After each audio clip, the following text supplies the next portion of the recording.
Bienvenidos al Taller del Artista. Nos acompaña en esta ocasión Fernando Uía, uno de los jóvenes artistas que más entusiasmo ha despertado en la crítica de arte y cuya obra es de una gran variedad y de una gran ironía, como veremos en los próximos minutos. No hay un crítico invitado en esta ocasión, puesto que el trabajo de Fernando involucra su propia crítica. Veamos antes un corto video sobre el trabajo de Fernando Uía. Fernando Uía es uno de los artistas colombianos de la más joven generación cuyo nombre ha comenzado a ganar un rápido reconocimiento entre la crítica y el público. El artista nació en Bogotá, estudió Bellas Artes en la Universidad Jorge Tadeo Lozano y actualmente se desempeña como profesor de estudios visuales en la Facultad de Arte de la Universidad Javeriana. Su obra ha conformado 5 muestras individuales y ha participado en numerosas exposiciones colectivas en diversas ciudades del país. El trabajo de Fernando Uía ha incitado a la polémica desde sus primeras exposiciones en queules comerciales con impresiones de rayas y tensados sobre bastidores a la manera de lienzos, creaban en el observador la curiosa disyuntiva de mirarlos como pintura o como ready-mades. Posteriormente ha realizado trabajos de orientación abstracta, a los que añade elementos que pueden variar según la voluntad del observador. Y también pinturas que llevan la crítica incluida, es decir, que contienen textos críticos en los que se hace manifiesta la retórica de quienes tienen a su cargo las evaluaciones de la plástica. Más recientemente trabaja en la idea de clonar grandes obras pictóricas, por ejemplo de Botero, cuestionando de esta forma la originalidad como un valor definitorio en la producción artística. Sus trabajos han girado siempre alrededor de la historia del arte, y aunque no sea su principal propósito, en ello se hace manifiesta, junto a la sutileza y la ironía, una clara consideración estética. Fernando, tú te graduaste en la Universidad Jorge Tadeo Lozano, pero tu obra a mí me parece que no tiene mucha relación con la academia. ¿Qué te aportó la academia a ti? Bueno, realmente uno en la Tadeo o en los sitios donde estudia arte ahora, no es que estudie academia, o se ha academizado el estudio del arte contemporáneo. Yo creo que lo que aprendí en la Tadeo fue como a mirar, básicamente, a mirar mucho. Y un poco a tratar de hacer que aparecieran todas las materias que yo veía en lo que hacía. Eso es como lo que aprendí. ¿Y soporte técnico? Sí, claro, eso sí, pues básicamente eso, ¿no? Cómo pintar bien de una manera o de otra. Eso se aprende en la universidad, indiscutiblemente. Este es un cuadro característico tuyo. Yo veo, pues, un fondo abstracto de mucho color, no muy ilegible, pero como con grafismos y con espacios. Y encima 2 cuadros que no tienen nada que ver con una cosa hecha por ti y muy claramente representacionales. ¿Qué buscas con todo esto? Bueno, aparentemente no tienen nada que ver, pero son hermanos. Son hermanos en el sentido de que son 2 tipos de imagen. Entonces, la idea era hermanarlos. Es decir, cómo se hermana lo pintado con lo fotografiado, ¿no? Que fenomenológicamente es muy diferente. Esto era una serie de 10 pinturas que hice con una beca de Colcultura, y la idea era un poco, con la colección del Museo de la Universidad Nacional, poder descolgar, si el cliente no quiere tener este Porsche, porque no es su marca favorita, puede colgar lo que él quiera y poner el 50% de la obra. Por ejemplo, se puede colgar el cuadro, el retrato de la abuela, si uno quiere, y así no tiene que estar de acuerdo con lo que yo le vendo, ¿no? Entonces hace una pintura interactiva. Interactiva, hace que el... Y todos los días puede variar de apariencia, ¿no? ¿Y a ti no te molestaría que nadie cambiara los elementos? No, se vende con el Porsche, pero se luce con los retratos familiares o con los diplomas. ¿Sí? Muy bueno. Fernando, esta obra es primero que todo en blanco y negro y es una obra que no me parece a mí que tenga nada que ver con lo que acabamos de ver allí. Es una obra que recuerda más bien a Lichtenstein o a la tira cómica. ¿Es que a ti no te interesa el estilo? No, para nada, no me interesa el estilo, me interesa el estilo de los otros. O sea, los que ya pelearon 40 años para tener un estilo y robármelo, me interesa más esa parte que crear mi estilo. Eso me parece demasiado pretencioso, ¿no? Entonces no lo hago.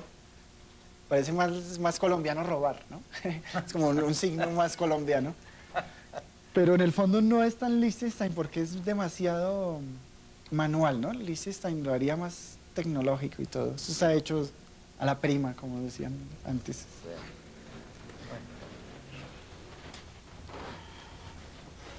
Y aquí ya nos introducimos, bueno, aquí en las apropiaciones, ¿no?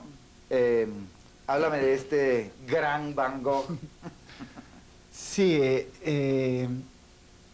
esto sí es ya más reciente, es del 95 y se llama Ready Made estilístico.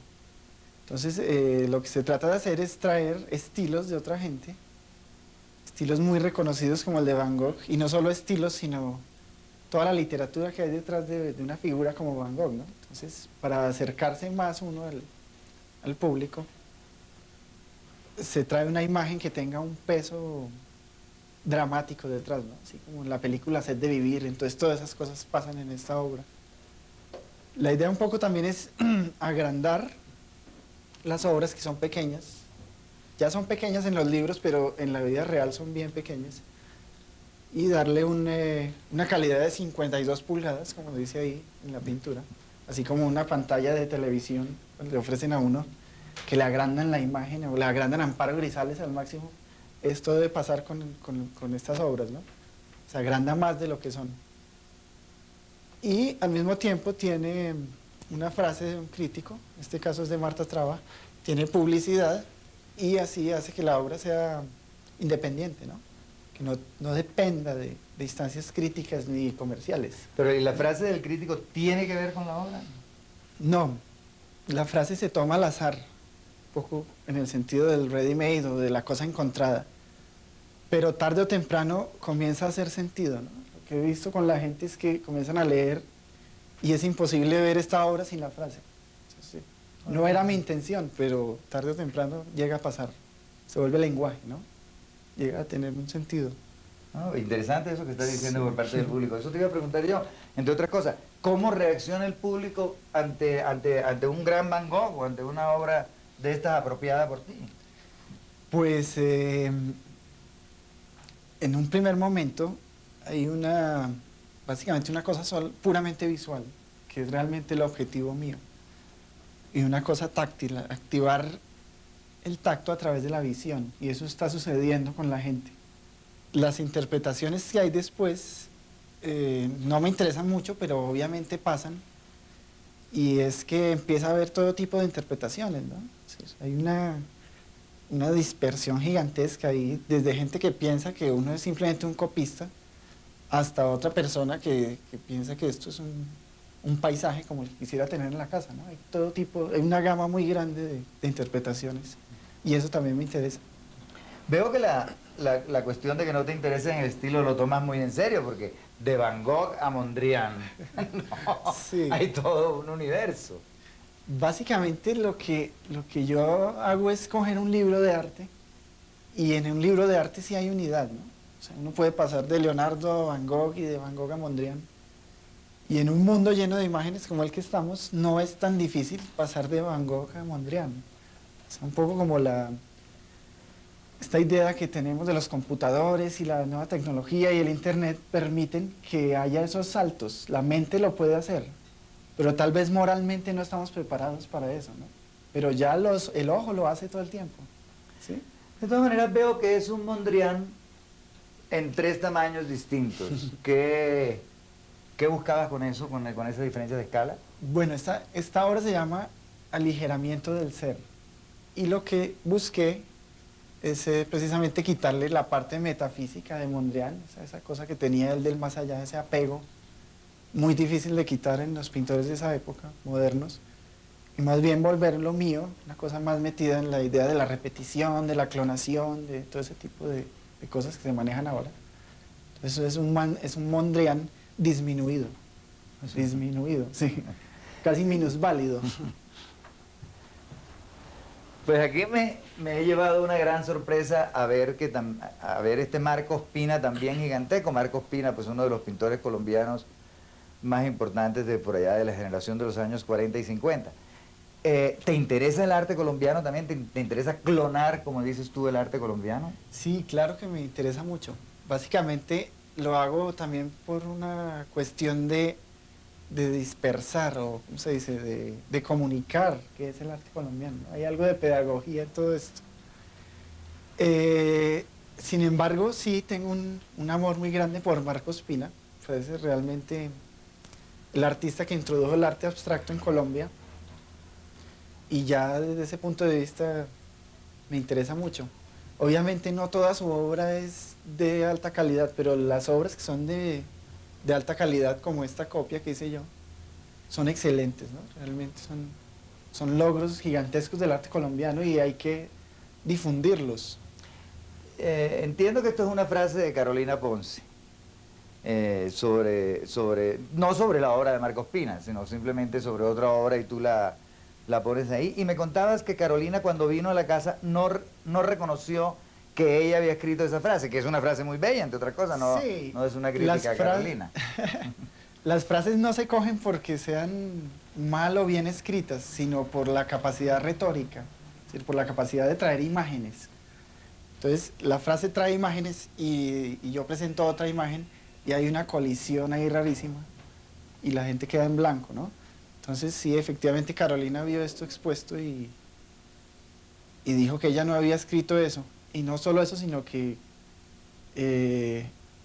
tuvo la oportunidad de reeditar el mismo texto y cambió algunas cosas a partir de haber visto su frase expuesta, ¿no? O sea que de alguna manera tu obra ilumina al crítico, de paso, sobre lo que el crítico ha dicho, sobre lo que ha pensado, lo hace reflexionar. Eso me parece muy importante. Sí, eso es una cosa secundaria, yo no lo había pensado, pero sí pasa, eso pasa.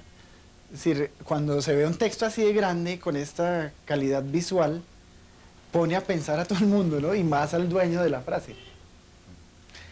Hay una cosa interesante que quisiera decir, es que este Marcos Pina también sufrió el tratamiento de las 52 pulgadas. El cuadro original mide 50 centímetros. Aquí está exageradamente agrandado, ¿no? Sí. Y se vuelve como un mar de pintura. Y una cosa curiosísima es que Marcos Pina obviamente estaba metido en toda esta estética de los años 40 y 50 y esta pintura se parece mucho al logotipo de Nike que acompaña la misma pintura. Sí, demos la vuelta por acá. A mí esta otra pintura, por ejemplo, bueno, aquí también se ve, tú al hacer las obras dejas muy claramente la huella del pincel, el gesto. ¿Eso tiene un propósito específico? Sí, pues el primer propósito es ese, que sea táctil, ¿no? Pero es táctil porque aquí no hay donde ver pintura moderna. O sea, hay hay una falta de museos de arte moderno, ¿no? O el museo que tenemos no tiene una colección permanente expuesta. ¿De arte moderno internacional? De arte moderno internacional, exacto. Ajá. Entonces, uno cuando aprende quién es Van Gogh, aprende más de la personalidad de Van Gogh que de la textura de la obra de Van Gogh, ¿no? Entonces, las pinturas también tienen una vida táctil y una vida de superficie que no es fácil de ver, que no se puede encontrar en los museos, ¿no? Entonces me interesa destacar eso. De todas maneras, por ejemplo, aquí también hay una diferencia de textura entre la obra que se supone que es de Marcos Pina y lo que yo diría que es tuyo. Sí. Bueno, la obra, yo compro el bastidor antes de cualquier tamaño y después meto la imagen ahí. Y el espacio que sobra lo lleno con oscuro y con textura. Al fin y al cabo ese es el signo de la pintura, la textura, ¿no? Sería interesante que la cámara coja el logo, porque realmente hay un gran parecido con el trabajo de Marcos Pina. ¿Cierto? Sí, hay un diseñador americano que diseñó el logotipo de Coca-Cola, el de Móvil, el de Nabisco precisamente, que en este momento se me escapa el nombre, pero tuvo una influencia grandísima sobre algo de la pintura abstracta, ¿no? Sobre Herbán y sobre otra gente. Y parecería que hubiera influido sobre Marcos Pina, pero eso es una cosa que uno dice después de ver esta obra. Creo que no tuvo ninguna influencia.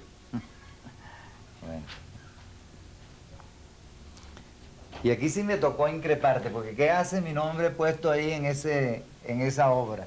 Entonces, ¿está burlándose de los críticos también aquí? No, una vez que el nombre de alguien o una frase de alguien se vuelve plástica o se vuelve de dominio público, yo creo que no hay ofensa, ¿no? Simplemente la uso. Pero la cosa era, yo hice 6 pinturas de estas en el año 92 y era hacer un color fill, o sea, un campo de color muy gestual en el que ocurriera un evento que fuera provinciano, fuera nuestro totalmente, ¿no? Por ejemplo, esta pintura, si la ve alguien de Ecuador, no ve nada, ¿no? Sí. Entonces, la idea de meter el jurado de la Bienal de esa época, del año 92, hace que se bogotanice la obra, ¿no? Y en esta obra veo como primera medida una gran cantidad de logotipos todos rojos, ¿no es cierto? Y veo también pues una cantidad de palabras que remiten a la retórica crítica. Pero veo también un propósito estético muy claro. ¿Te interesa mucho la estética? Me interesa el signo. O sea, el signo, ya sea sacado de logotipos o de historia de la pintura, tiene la misma contundencia, ¿no? Y mientras mejor tratado esté, más contundente es el signo, ¿no?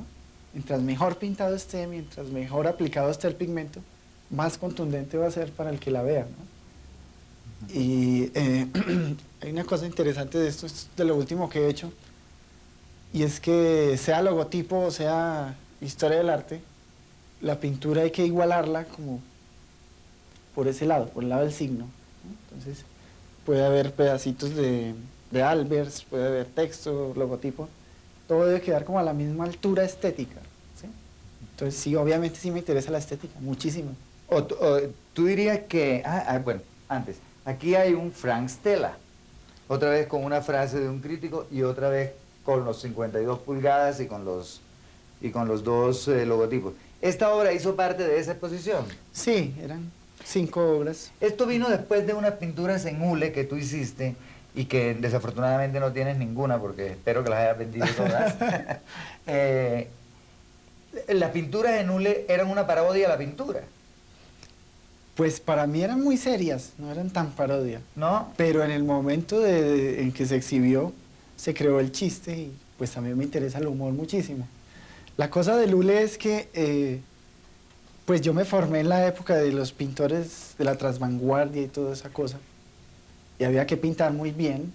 Y un poquito como la transvanguardia trasplantada a Colombia se volvió un poco pulir el lienzo, ¿no? Había una cantidad de artistas hace unos 10 años que cogían un bastidor y lo pulían y lo pulían y lo pulían hasta que quedaba como un hule. Simplemente pensé, en vez de yo trabajar 5 horas en esto, puedo comprar el hule en San Victorino y hacer una pintura que parezca, coger un hule que parezca una pintura. Y esa idea de la lisura y del terminado del hule lo conservo todavía, ¿no? Ah, caray. Sigamos por acá para mirar los últimos trabajos que estás haciendo. Aquí veo la pipa de Magritte. Sí, pero eso no es una pipa. Bueno, aquí mezclado, yo pienso que esto puede recordar la parte del hule. Sí, claro. Yo creo que todo. ¿Todo? Lo que pasa es que ya no, el hule no me interesa tanto porque después de 5 hules ya no encuentro más variedad, ¿no? Entonces estoy como confeccionando mi propio hule que tiene de todo un poco, o de mis intereses. Y esta obra, en cierto sentido, se sale un poco de las demás porque no es moderna. No es una obra moderna, ¿no? Esto viene de las imágenes populares que venden de los santos, ¿no? Pero hay unas imágenes de esas de altísima calidad. Me interesan porque es una iconografía renacentista, pero la imagen fue hecha por un ilustrador italiano en el siglo XIX, y ahí, en todo ese cambio, hay un trasplante de información que ya es interesantísimo y hace que la imagen pierda su estilo, ¿no? Es dificilísima de ubicar, porque está pintada a la manera del siglo XIX, pero la iconografía es renacentista, ¿no? Sí. Y fuera de eso parece bogotanizada por estos quiltros que salen ahí. Sí. Entonces me interesa ese tipo de Movámonos a las contradicción. últimas obras que están haciendo que yo creo que van a ser un escándalo. ¿Sí? Yo creo que van a ser un escándalo porque estos boteros, exactos a botero, ¿Me entiendes? Explícanos un poco esto al público para que... Bueno, yo ya venía un poco pensando en la idea de clonar las cosas, ¿no? Cuando uno clona, quita el estilo inmediatamente y quita la personalidad. Pero esta es la obra que ya es definitivamente clonada, ¿no? Entonces aquí ya no hay textos y no hay logotipos, sino que la imagen en sí es un texto que carga toda una tradición cultural y una tradición pictórica muy latinoamericana y muy colombiana. Y la obra en sí son estos dos bastidores que van juntos y se llama Clone Clown. La tengo pues en el horno todavía, está dándole los últimos detalles. Pero es muy impactante, déjame decirte. Pero sí, yo creo que ya estoy logrando eso, esa parte de llegar a esa visualidad pura. Es decir, cuando hay tanto texto y tanta información, lo que se logra es anular el texto. Sí. Entonces, si hay mucho botero, se anula botero y lo que nos queda es color. Y en el fondo yo me considero un pintor abstracto, ¿no? Sigo haciendo abstracción, pero con signos. Sí. Signos culturales o artísticos. Bueno, muchas gracias a Fernando Uguía por este exquisito paseo por su estudio, mostrándonos obras tan interesantes y tan punzantes, porque realmente todo lo que comentas, yo soy crítico, y todo lo que comentas al respecto de la crítica me parece muy válido. Hasta otra oportunidad.